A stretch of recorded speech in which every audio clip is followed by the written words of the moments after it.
Guys, what's up everyone? Welcome or welcome back again to another video tutorial lesson from the Apex Predator Billiards Training Club.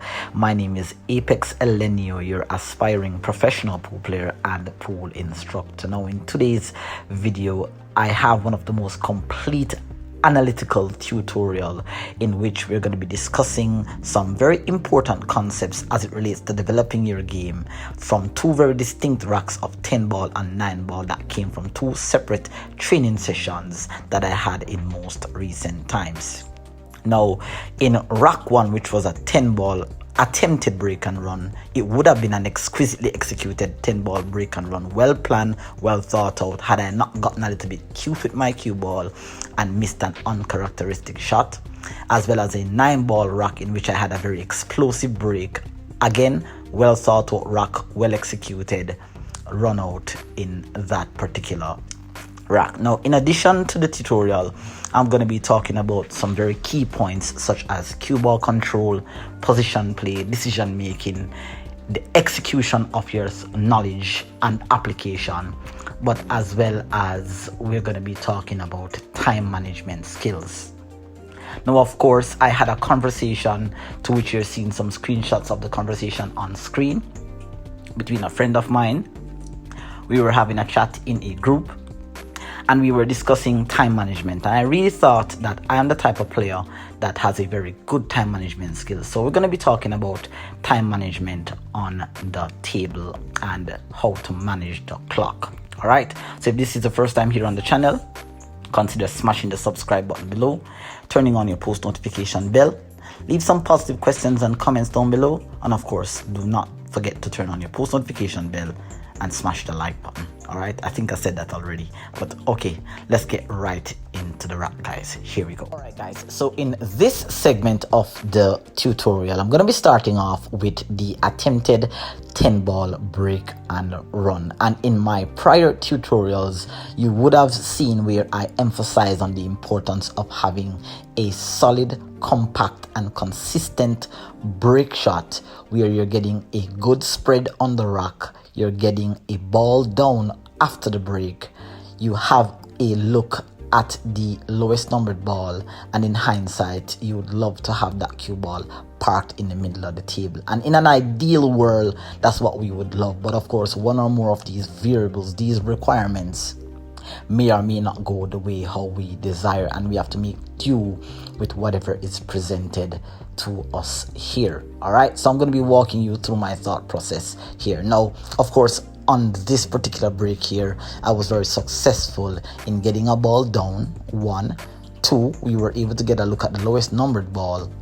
The cue ball is somewhere around the middle of the table, and the rack lays pretty good here for a very setup for a nice run out with a little bit of decision making, proper decision making, that is proper planning, like what you'd see me doing there on the screen at the moment, is going to allow us to get this particular run here on this table. Now having a look at the 1 ball that is in the bottom half of the table here, I've already established that I needed to get in between somewhere there about between the 8 ball and the 4 ball here, somewhere in this bottom half of the table near to the chalk. Now if I can use, as you see there on my cue ball marker, some top spin with a hair of right, then ideally here controlling the speed would land me perfectly on the 2 ball, which is basically like a pocket hanger at the moment. So we have perfectly landed here on the 2 for my first shot. Now you will see at the top of the screen there that I have a shot clock, and this is a practice session, but what I'm actually doing in this particular video here is that I'm examining my shot clock, my time management around the table, and at the end of the video I'm going to be doing an analytical report at the end to let you see what my average time, shot time at the table is going to be. All right, now this 2 ball here is a really tricky shot. It's a pocket hanger and we have to be very careful. Now to pocket the 2 ball isn't hard, but it's to get position on the 4 is going to be crucial to transition to the 5 ball. So just using a here of left spin here and coming 2 rails, controlling the speed there. I've landed quite perfectly here on the 4, so I can easily transition to the 5 ball here. Now, one of the most important things that I mentioned in the beginning of the tutorial is having very good cue ball control, and most importantly having very good positional play. These skills do not come overnight. You're gonna have to work hard at it. You're gonna have to make mistakes. I particularly love making videos like these because I love when you guys see my downfalls and when you guys see when I execute very well. Now here I am on the 4 ball and I have to just roll forward here with a bit of topspin, nothing too heavy, just rolling through. But you'll see there that I basically, well, almost missed the shot. On the replay here, you'll see that the 4 ball barely squeezed in. I believe that the topspin may have thrown the 4 ball a little bit towards the left, and I'm slightly out of position here than ideally where I would like to be, but I'm perfectly okay. I still have a slight angle that I can stun over for the 6, as you see me looking at there. I'm just kind of subconsciously feeling where I would love this cue ball to be. Now on this 5 ball here, just using a bit of stun draw here, using the angle maybe a hair of left, not much. I can stun across and come over towards the side rail here where the 6 is, and that was well executed there. Now I would have loved a bit more smoother stroke. I really believe that if I had gotten down into that cue ball a little bit more and stayed down on my shot, I would have gotten a much more ideal angle there on my 6. But the rock lay is pretty good.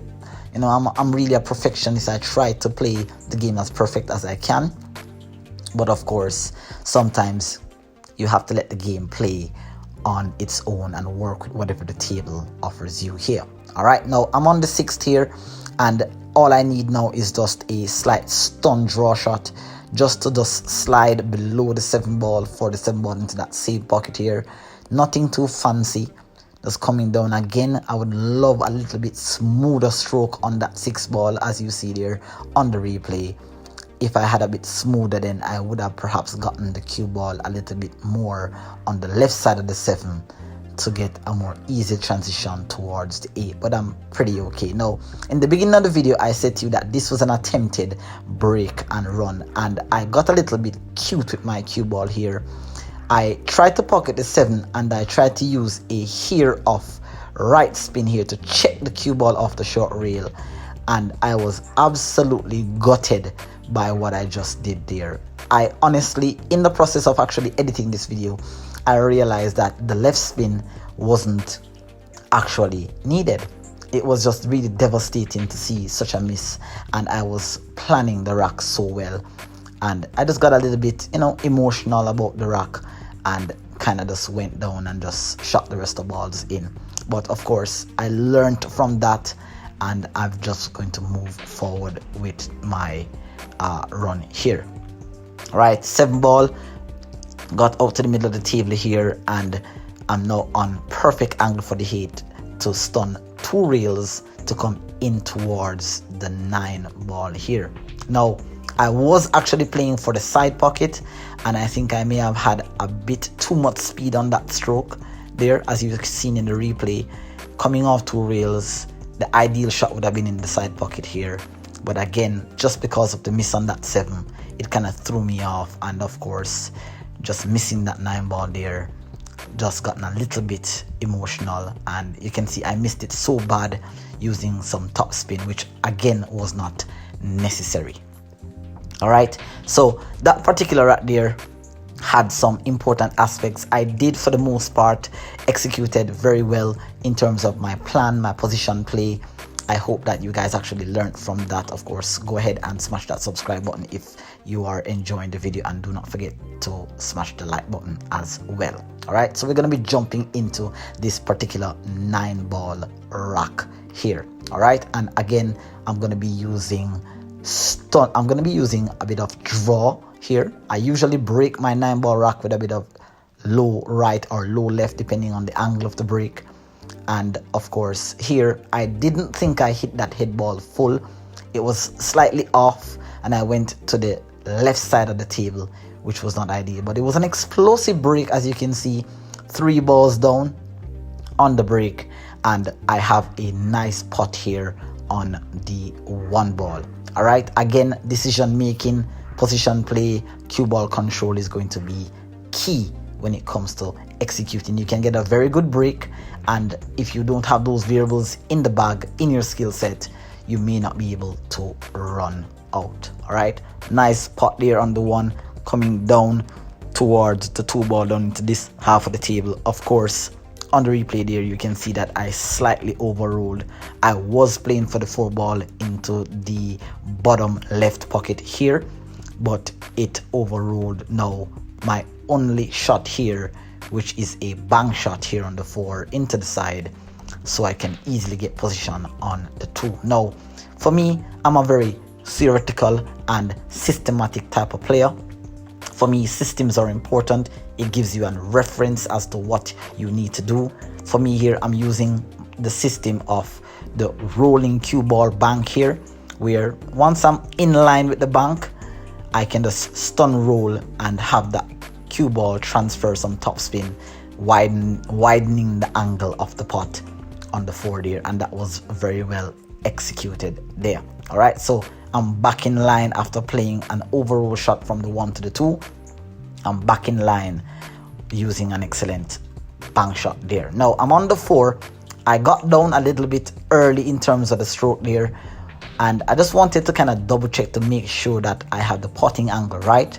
So just using a bit of draw here. You'll recognize mostly in these 2 rocks that I rarely use spin when it comes to my position play, because I'm always trying to stay on the right side of the potting, or the right side of the current shot that I'm playing here.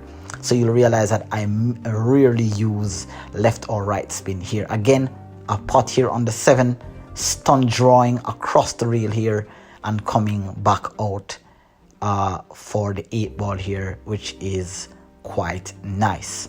All right, so this was a fairly well executed rack in terms of my decision making, position play, and I hope that you guys are actually learning from this particular video. All right, now as I had mentioned, guys, I'm going to be giving you a slight time management report at the end of this rack here, and you'll see here that my average time frame, in fact, let me just go right ahead and tell you that right now, that was a well executed rack. Got a little bit cute with my cue ball there, really was aiming to go 2 rails back out to the middle of the table, but I got a little bit loose here on the rack and almost scratched. But I was fortunate enough, it was a practice session and I got a bit lucky and the ball stayed up on the table. All right, so guys, a total of 15 shots were played in these 2 racks. Shot 1, I played a total of 9 shots, and shot 2, because of that explosive break, I played a total of 6 shots. Now in rack 1, based on my calculation, I had an average time frame of 36 seconds, pardon me, I had an average shooting time of 36 seconds, and I had an average shooting time in rack 2 of 25 seconds. Basically an overall average of 31.86 seconds at the table, which is a little bit above the standard timing for tournament play, which is a 30-second shot clock. So in analytical report, I really need to work on being a little bit more quicker with my decision making on the table, as well as I also need to make decisions a bit more faster and a bit more decisive. All right, I did have a conversation with a friend of mine, as you'll see here on the screen, where we spoke about a conversation was sparked. He said that, so I asked the question, if I shoot fast and I missed easy shots but a medium slow pace and execute the shot to perfection, what would be more pleasing to the eyes? His response was, if you shoot fast and miss, I will laugh, and if you shoot slow and miss, I will laugh even more. He simply believes in proper time management skills at the table, and I have to say that I completely agree with you. I definitely need to work on that area of the game, and most definitely we will be improving time by time, rack by rack, game by game, session by session. All right, so thank you so much guys for watching. I appreciate you so much. Do take care. I will see you in the next tutorial, which is going to be a similar video to this one. So until then, continue practicing and improving while being a student of the game, but more so a student of your own game. Until then, take care. Bye bye.